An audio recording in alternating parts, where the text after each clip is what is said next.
ini, iblis hanya ingin begini. Kita disibukkan dengan segala macam persoalan yang terjadi. Dan itu dia yang create. Supaya apa? Supaya kita, apa saja kau lakukan, dia biarkan. Dia kasih semua fasilitas. Tetapi satu, dia paling gak suka kalau kita kejar kerajaan Allah. Semua diberikan. Tetapi satu, supaya kita tidak punya waktu, pulang ke rumah capek, kerja sampai malam hari, pulang ke rumah capek, akhirnya apa? Besok lagi. Dan seterusnya terus begitu.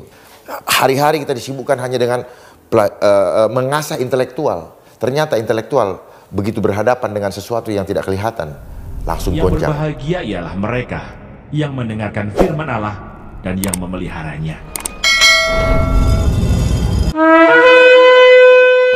Kepanikan, orang yang pakai otak, kepanikan akan menutupi rasionalitas dia.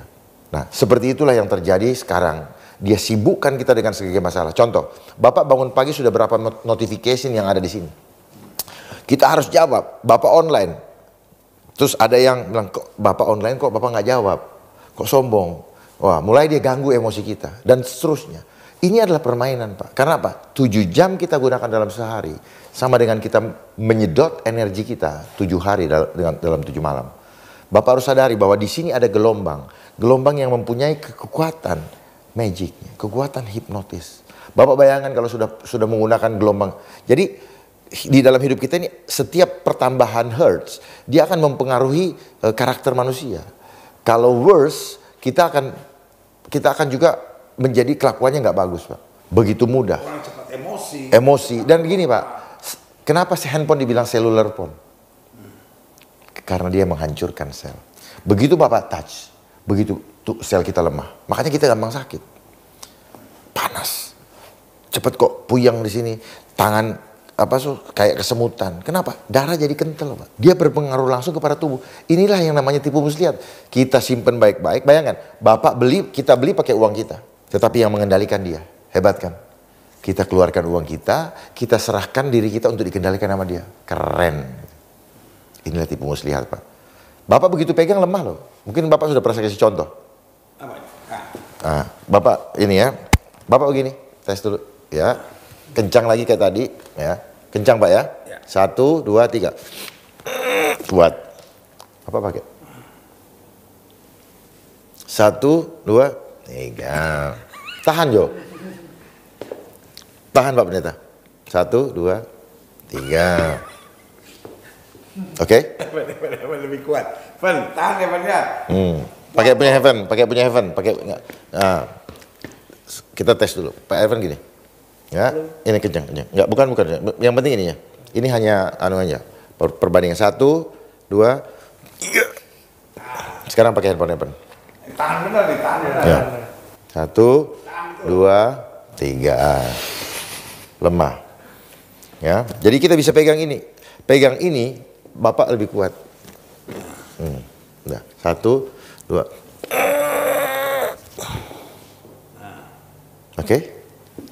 Bapak pegang ini, jangan ada Alkitab. Karena apa, Pak? Vibrasinya nggak bagus, vibrasinya jelek sekali. Boleh nanya, Bang, kalau ini semua mental, Bang, jadi menggunakan masker, cuci tangan, disinfektan, hand sanitizer itu penting nggak sih, Bang? Yang penting begini, apapun kita lakukan, ketakutan jangan ada. Ketika menggunakan masker, jangan karena takut. Oke, jangan karena takut. Karena kalau kita takut, walaupun kita gunakan pakaian robot atau sembunyi di lemari besi, nggak ada gunanya. Karena ketakutan itu menyertai. Nah, silakan pakai masker, tetapi mindset kita dibenahi dulu. Kita harus perkuat. Jadi kalau itu kan pertahanan luar, kita perlu perkuat pertahanan dalam supaya komplit. Pertahanan dalam apa? Iman. Melawan COVID yang paling betul adalah imun. Nah, imun datang dari iman. Kenapa? Ketika kita beriman, reaksi di dalam tubuh jasmani ini muncul hormon interferon. Dia yang mematikan sel-sel penyakit itu. Gitu.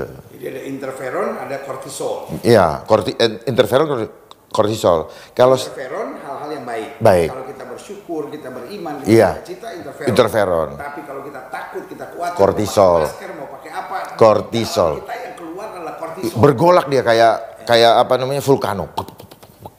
Makin kita panik, makin dan jadi. itu mengakibatkan racun. Racun. Kalau racun sudah ada, sel lemah, drop, shutdown.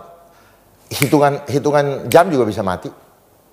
Wah, luar biasa. Makanya kenapa Pak? Kalau orang ke rumah sakit selalu obatnya apa? Ya obat penenang itu yang membuat dia sembuh. Dia tidur, dia udah nggak inget tentang kepanikan. Besok pagi bangun dia. Kasih oksigen. Sudah. Kasih Ya. tenang. Ya. Kasih air. Ya. Udah. Karena apa? Kenapa dikasih air? Karena tubuh ini 70% air, Pak. Saya terangkan lagi ya. Tubuh manusia ini terdiri dari 50 triliun sel. Satu sel ada 1,4 volt listrik. Jadi kenapa orang kalau jantung terus dipompa listrik? Itu semua listrik di dalam sini. Kenapa mereka bisa bikin robot? Karena dia pelajari dari bagaimana listrik bekerja dalam tubuh manusia. Nah kita nanti besok-besok kita kayak di remote Pak. Nanti Bapak kalau sudah sampai dipasang chip di sini, itu kayak di setel dari jauh. Kayak sekarang Bapak setel TV dari jauh, modelnya begitu kita nanti. Kita nanti sudah tidak akan bisa beribadah. Kenapa? Karena mindset kita sudah tidak dikendalikan tidak mendapatkan hikmat. Kita kayak manusia badan hidup tapi kayak robot. Dia yang kendalikan. Itu. Saudara gue dikasih dalam Tuhan, saya percaya saya belajar sesuatu yang aneh. Maksud saya sesuatu yang aneh, ya kan? Tetapi sesuatu yang saya mau setuju, minimal ada sesuatu yang diajarkan dengan bukti-bukti yang jelas. Yang pertama, saya boleh setuju, nggak setuju, tetapi betul nggak hari-hari ini fear engineering ada di mana-mana. Semua ketakutan, nonton berita, lalu orang jualan, ya kan, orang jualan rumah ketakutan nanti bagaimana kalau begini, orang jual asuransi, ya kan, orang jual barang, ya kan, ini begini, ya kan. Jadi semua yang kita lihat karena di televisi dimanapun adalah fear engineering, ya kan. Kita bangun pagi, gimana kalau begini, gimana, dan akhirnya bukan hanya faith engineering di luar, tetapi faith engineering di dalam. Karena sudah membangun di dalam oleh apa? Manipulasi. Karena kita bilang pencuri datang hanya untuk mencuri, membunuh dan membinasakan. Dia curi perhatian kita, dia bunuh damai sejahtera kita, akhirnya dia binasakan hidup kita. Jadi itu yang pertama, permainan faith engineering.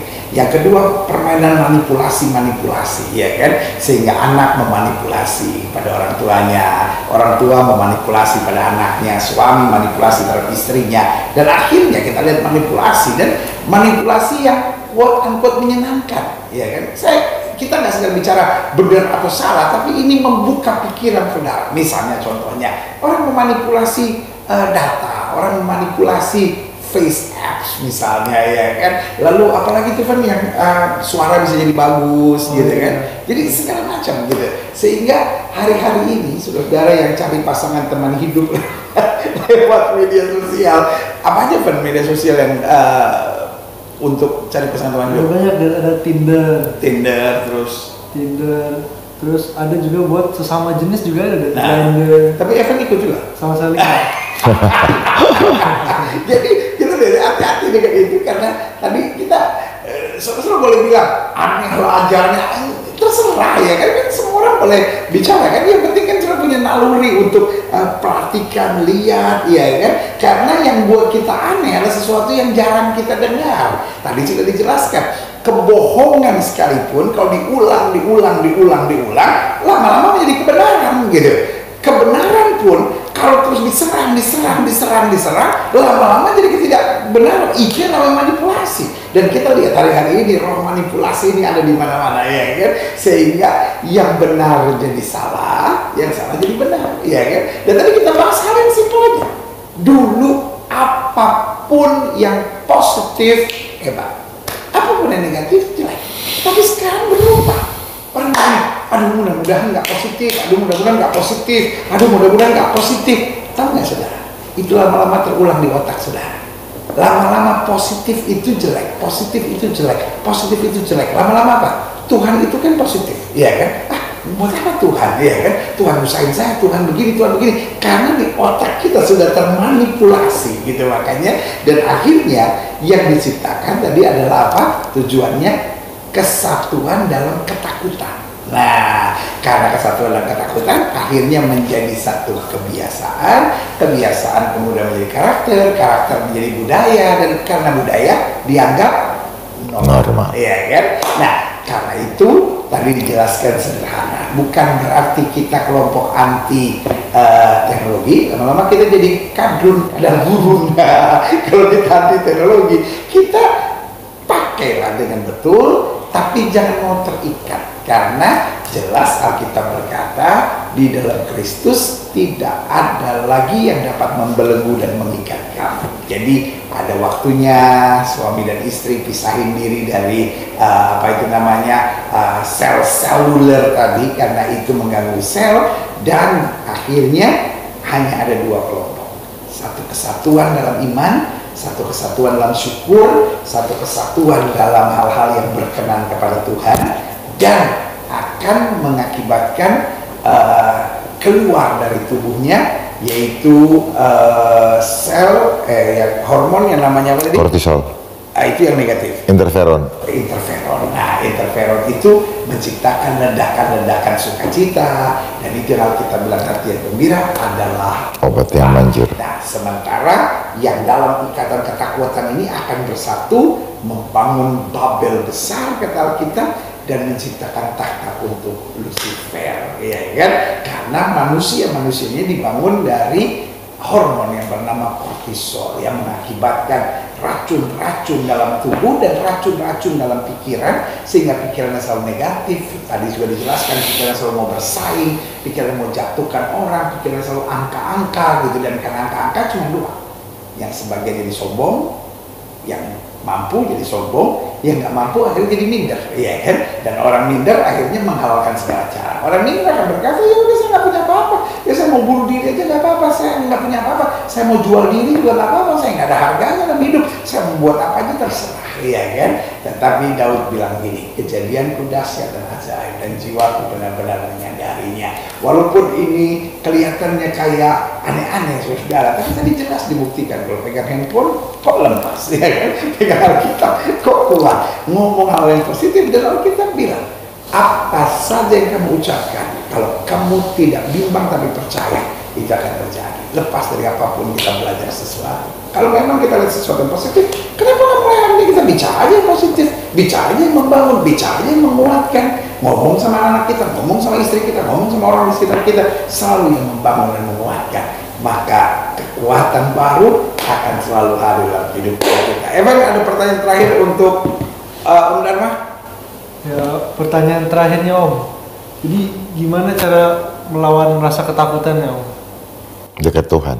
Dekat Tuhan Om. Nggak ada lain. Sebagai anak Tuhan, kunci melawan ketakutan, taruh pikiran Kristus. Nggak ada yang lain. Karena apa? Kita harus tahu bahwa kita diciptakan serupa dengan gambar Allah. Kenapa tadi yang negatif-negatif tidak disukai oleh sel-sel tubuh kita? Karena dia hanya suka yang positif, yang dari surga. Allah bertahta di atas puji-pujian. Lakukan itu yang bisa melawan ketakutan. Karena itu punya kekuatan, Pak. Tanpa didoakan, ketika mendengarkan puji-pujian penyembahan yang dari sana, itu akan membuat kita kuat. Jadi tubuh kita ini tubuh yang selalu harus yang positif. Dia nggak suka yang negatif, Pak. Dia tidak suka lihat gambar yang porno, dia tidak suka lihat sampah aja nggak suka. Begitu Bapak lihat sampah, tubuhnya lemah. Jadi betul-betul bicara positif, berpikir, dengar juga harus positif. Ada berapa sel tadi yang berputar dalam tubuh manusia? 50 triliun. Dan 1 triliun. Dan kita set limitnya gimana Om? Kalau menggunakan gadget itu cara set limitnya gimana? Begini, kita hanya bisa kuat pakai ini ketika hidup kita sungguh-sungguh dekat dengan Tuhan. Kayak Papa kuat. Kalau orang yang gak sungguh-sungguh, karena apa? Ini dia main di frekuensi manusia. Dia frekuensinya iblis. Jangan kita ikut di frekuensinya ini. Kita harus main di atasnya. Kalau kita ikut dia, kita jadi mainan. Gitu. Kalau Bapak udah aman. Tapi turun di levelnya Bapak, sepanjang Bapak selalu firman Tuhan. Karena bisa diukur juga Pak. Ketika Bapak menyampaikan firman Tuhan dari Alkitab ini, maka Bapak punya vibrasi pun vibrasinya 6. Levelnya beda. Tetapi kalau hanya ngomong selamat pagi apa, itu di bawah. Jadi seperti itulah alam roh. Kita manusia-manusia jasmani ini begitu goyah, begitu menghadapi yang tidak kelihatan. Goyah, Pak. Nah, ini yang kita persiapkan untuk menjadi saksi Kristus, harus tahu hal-hal yang seperti ini. Kalau enggak, tampias, Pak. Gampang goyah. Sangat mudah sekali goyah. Kayak tadi Bapak mengatakan kita teknologi yang ada sekarang, ini tujuannya apa? Jangan sampai nanti apa? Otomatisasi ini menggantikan hajat hidup orang banyak. Jangan, otomatisasi boleh, mesin-mesin robot itu, tetapi hanya untuk yang tidak mampu dilakukan oleh manusia atau yang tidak bisa dilakukan dengan sempurna. Tetapi kalau itu diambil semua, lalu akan banyak masalah ke depan. Ya, bahkan di Jepang udah ada apa itu namanya robot untuk jadi istri. Justru itu. Jadi suami. Nah, itu kan melanggar hukum Tuhan, Pak. Jadi hati-hati, di akhir zaman ini akan terjadi manipulasi. Karena apa? Dia akan melakukan segala macam cara untuk menjerat manusia. Yang penting satu, jangan kejar firman Tuhan, jangan kejar kerjaan Allah. Dia jerat dengan segala macam kesibukan, apa saja, stres kita pun dia yang bikin. Ya, takut supaya manusia cuma kejar uang, takut supaya manusia dengan sibuk. Ya. Takut supaya manusia tumpuk segala sesuatu. Ya. Takut karirnya nggak bagus, dia jadi penjilat, dia apa semua karena fear engineering. Fear engineering tadi, dan belief sistemnya dibangun dengan angka. Apa saja yang kita kerjakan semua harus jadi duit. Kesana orang ke mall ngomongin duit, orang naik ini hitung berapa ongkos saya setiap hari, semua uang, nggak pernah bicara firman Tuhan. Mari Pak Pendeta, mulai sekarang jangan lagi nyari duit. Firman, karena apa? Penyertaan Tuhan sempurna. Manusia bukan hidup dari roti dan daging, tapi setiap dari firman Allah. Imani itu. Karena sebenarnya tanpa ada pekerjaan, kalau Tuhan menyertai, dulu nggak ada pekerjaan kok, kita barter. Tuhan maunya itu kita nggak nyari hidup masing-masing, Pak, barter. Atau Bapak punya, Bapak kasih saya punya, saya kasih Bapak. Hidup gotong royong, itulah sosial. Mengulurkan tangan, harus bertemu, berjabat tangan, Bapak senyum, itu memberikan energi kehidupan kepada kita. Jadi nggak boleh hidup masing-masing, Pak. Seperti sekarang, memang disuruh ke rumah, apa yang terjadi? Silaturahmi putus. Orang menjadi menyelamatkan dirinya masing-masing. Tapi bicara hikmat, bicara waspada, padahal dia takut, menipu. Gitu. Sekarang juga banyak dengan adanya kayak gini, banyak sekali orang melakukan pencitraan. Citranya jelek, dibikin itu. Caranya untuk bisa bagus, pakai duit dan sebagainya. Jadi kehidupan ini makin lama makin ini. Banyak orang berpikir gini, berada bersama-sama dalam kesalahan, tenang, tetapi dia salah. Tapi jadi akhirnya satu budaya kalau memang semua sama. Ya, dan itu yang itu jadi kebenaran. Itu yang dibikin. Biar saja, itulah sistem dunia, Pak. Lebih baik kita sendiri tapi jalan dalam kebenaran. Kan Bapak yang bilang, jalan terus, Tuhan yang bela. Ya, itu dia kalimat kunci dari Komjen Pol Dharma Pongrekun, itu menguatkan kita meskipun sendiri, jalan terus, apalagi kalau kita bisa bersama-sama, karena kita berkata umat yang mengenal Allahnya akan tetap kuat, bukan cuma kuat, tetap kuat. Artinya pressure-nya itu akan terus menerus, tapi kita tetap kuat. Dan tadi sudah dijelaskan, kuncinya usahakan bersatu, hangat kembali. Lalu yang kedua, ya kan, takut Tuhan. Lalu yang ketiga, bergaul dengan firman Tuhan. Dan yang keempat, praktekkan firman Tuhan itu dalam keseharian. Maka itu akan membuat kita mengalahkan ketakutan. Ketakutannya ada. Teknologi untuk menjerat kitanya ada, tapi kita di atasnya, ya kan? Jadi saya selalu bilang itu seperti seorang peselancar, ya kan? Seperti seorang peselancar. Anggaplah teknologi atau seluler ini itu seperti ombak yang akan menggulung kita, yang akan membunuh kita, akan menghancurkan kita. Tetapi ketika kita melatih diri, ketika kita bergaul sama Tuhan, ketika kita nggak fokus, ya kan, pada apa itu namanya seluler dan lain-lain gitu, boleh aja pakai, bukan berarti itu orang-orang bertiga itu gila-gila sekali dia bilang kita nggak usah pakai seluler. No. Komjen Pol Pak Dharma Pongrekun tidak pernah bilang tidak boleh, ya kan, tetapi yang diajarkan naik tingkat, naik level yang lebih tinggi, sehingga itu ada di bawah kita, ya kan? Itu ada di bawah kita. Jadi jangan salah mengerti. Biasanya ada orang, wah itu polisi aneh juga itu, masa ngajarin kita. No. Ngerti yang betul. Itu harus ada di bawah kita. Kitanya harus naik level lebih tinggi. Karena dengan kita dapat level yang lebih tinggi, maka segala sesuatunya menjadi kecil dan tidak berarti. Karena yang menyertai kita ada Tuhan yang dahsyat dan luar biasa. Evan, ada kalimat penutup yang mau disampaikan? Ya, jangan ketakutan, selalu dekat dengan Tuhan dan jangan lupa berdoa. Buat anak-anak milenial apa pesannya? Buat anak-anak milenial pesannya Jangan ikut arus atau apa? Jangan ikut arus dan jangan percaya banyak hoax. Jadi pastikan kembali. Luar biasa. Dan buat Pak Dharma, apa pesan terakhirnya buat pemirsa Kamu Hebat? Dunia gadget ini, dunia digital, memang hoax itu adalah industri. Jadi caranya menguji ini hoax atau tidak, sungguh-sungguh harus berhikmat. Dan saya kasih kuncinya. Seperti cara tadi, tunjuk itu berita, kalau tangan kita jatuh, berarti itu hoax. Kenapa? Kita sedang mengajak sel tubuh kita untuk berbicara. Bahkan orang bohong pun kita bisa uji. Orang itu bohong dengan muscle test ini. Dan ini valid. Nggak usah. Jadi lie detector yang paling bagus made in heaven. Buatan surga. Itu dari surga. Lewat sel. Kenapa? Karena sel kita ada sinyal yang terhubung. Dia ada antena yang terhubung dengan penciptanya. Makanya kenapa tadi kita diciptakan serupa dengan gambar Allah. Dia nggak suka yang negatif. Karena di firman Tuhan katakan dalam Korintus, tubuhmu adalah bait Roh Kudus. Amin. Kalimat penutupnya itu, aduh, itu mahal, ya kan? Tubuhmu adalah bait Roh Kudus. Berarti ini sudah dahsyat dan sempurna. Dan Daud bilang apa? Kejadianku dahsyat dan ajaib. Jiwaku sungguh-sungguh menyadarinya. Siapa Daud? Daud adalah orang yang terbuang. Dia pernah bilang, sekalipun ayahku dan ibuku meninggalkan aku, dia orangnya dalam buangan. Dia anak paling kecil. Harusnya kalau orang Yahudi, anak paling kecil, anak yang dijaga dalam keluarga. Tapi dia justru diperlakukan sebagai apa? Sebagai budak, sebagai karyawan aja. Makanya waktu dibawa kepada Nabi Samuel nggak diajak. Kenapa? Cuma karyawan dia. Gitu. Udah dilupakan sebagai anak. Tetapi dia bilang apa? Kejadianku dahsyat dan ajaib, jiwaku benar-benar menyadari. Dan betul, karena sikap positif itu, dia diangkat menjadi raja. Saya Gilbert Lumoindo, bersama dengan co-host saya Graven Gilbert Lumoindo, dan bersama dengan tamu saya orang hebat yang bersama dengan kita, Komjen Pol Dharma Pembekun, mengingatkan buat saudara, kamu hebat. Haleluya. Sampai berjumpa. Tesalonika pasal 2.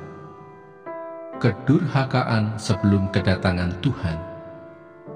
Tentang kedatangan Tuhan kita, Yesus Kristus, dan terhimpunnya kita dengan Dia, kami minta kepadamu, saudara-saudara, supaya kamu jangan lekas bingung dan gelisah, baik oleh ilham roh, maupun oleh pemberitaan atau surat yang dikatakan dari kami, seolah-olah hari Tuhan telah tiba. Janganlah kamu memberi dirimu disesatkan orang dengan cara yang bagaimanapun juga, sebab sebelum hari itu, haruslah datang dahulu murtad, dan haruslah dinyatakan dahulu manusia durhaka yang harus binasa, yaitu lawan yang meninggikan diri di atas segala yang disebut atau yang disembah sebagai Allah. Bahkan ia duduk di bait Allah dan mau menyatakan diri sebagai Allah. Tidakkah kamu ingat bahwa hal itu telah kerap kali kukatakan kepadamu ketika aku masih bersama-sama dengan kamu? Dan sekarang kamu tahu apa yang menahan dia, sehingga ia baru akan menyatakan diri pada waktu yang telah ditentukan baginya. Karena secara rahasia, kedurhakaan telah mulai bekerja, tetapi sekarang masih ada yang menahan. Kalau yang menahannya itu telah disingkirkan, pada waktu itulah si pendurhaka baru akan menyatakan dirinya, tetapi Tuhan Yesus akan membunuhnya dengan nafas mulutnya dan akan memusnahkannya kalau ia datang kembali. Kedatangan si pendurhaka itu adalah pekerjaan iblis dan akan disertai rupa-rupa perbuatan ajaib, tanda-tanda dan mujizat-mujizat palsu dengan rupa-rupa tipu daya jahat terhadap orang-orang yang harus binasa karena mereka tidak menerima dan mengasihi kebenaran yang dapat menyelamatkan mereka. Dan itulah sebabnya Allah mendatangkan kesesatan atas mereka yang menyebabkan mereka percaya akan dusta, supaya dihukum semua orang yang tidak percaya akan kebenaran dan yang suka kejahatan. Dipilih untuk diselamatkan. Akan tetapi kami harus selalu mengucap syukur kepada Allah karena kamu, saudara-saudara yang dikasihi Tuhan, sebab Allah dari mulanya telah memilih kamu untuk diselamatkan dalam roh yang menguduskan kamu dan dalam kebenaran yang kamu percayai. Untuk itulah Ia telah memanggil kamu oleh Injil yang kami beritakan, sehingga kamu boleh memperoleh kemuliaan Yesus Kristus Tuhan kita. Sebab itu, berdirilah teguh dan berpeganglah pada ajaran-ajaran yang kamu terima dari kami, baik secara lisan maupun secara tertulis. Dan Ia, Tuhan kita Yesus Kristus dan Allah Bapa kita, yang dalam kasih karunia-Nya telah mengasihi kita dan yang telah menganugerahkan penghiburan abadi dan pengharapan baik kepada kita, kiranya menghibur dan menguatkan hatimu dalam pekerjaan dan perkataan yang baik.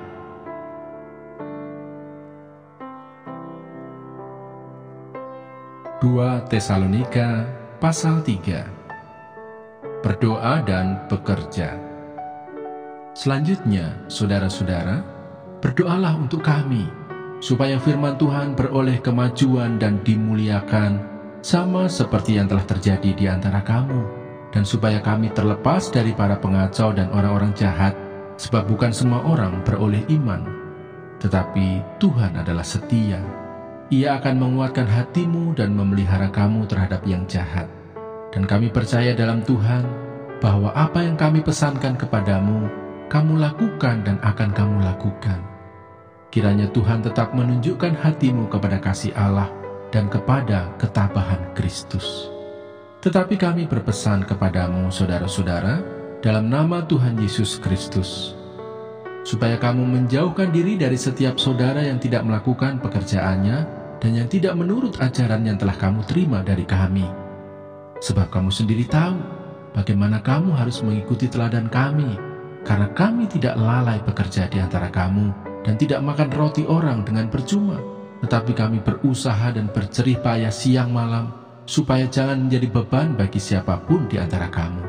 Bukan karena kami tidak berhak untuk itu, melainkan karena kami mau menjadikan diri kami teladan bagi kamu, supaya kamu ikuti. Sebab juga waktu kami berada di antara kamu, kami memberi peringatan ini kepada kamu: jika seorang tidak mau bekerja, janganlah ia makan.